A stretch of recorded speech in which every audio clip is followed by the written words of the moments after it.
یہ بھی ہوتا ہے کہ کسی کو کسی عمل خیر کی توفیق ہو جاتی ہے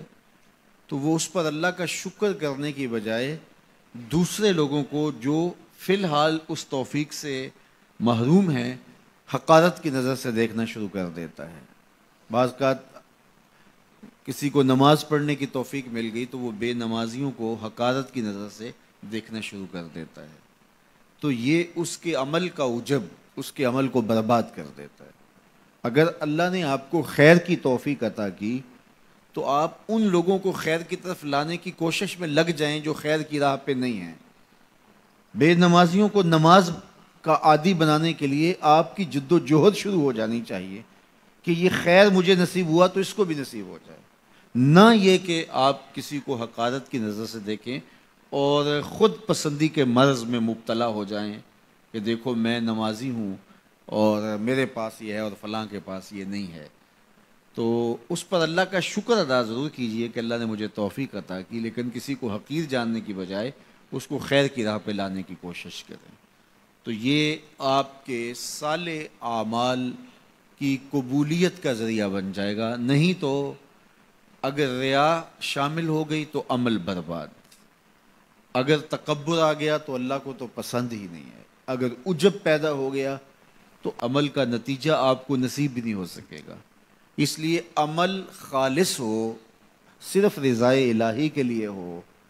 وہ عمل مرد نے کیا ہے یا عورت نے کیا ہے اس سے غرض نہیں ہے، شرط ہے کہ ایمان کے ساتھ اس نے صالح اعمال کا ذخیرہ جمع کیا ہے تو اس کو اللہ تعالیٰ جل شانہ ستھری، پاکیزہ، مطمئن اور خوبصورت زندگی عطا کرتا۔ اب وہ خوبصورت زندگی حیات طیبہ کیا ہے تو سنیے، حضرت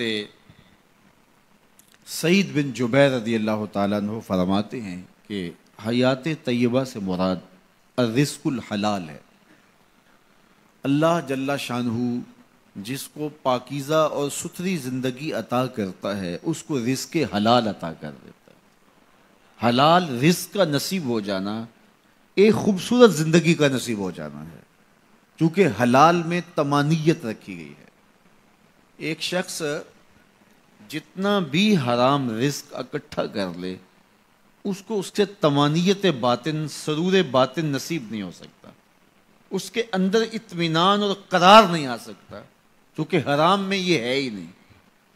تو حلال تھوڑا بھی مل جائے لیکن ہو حلال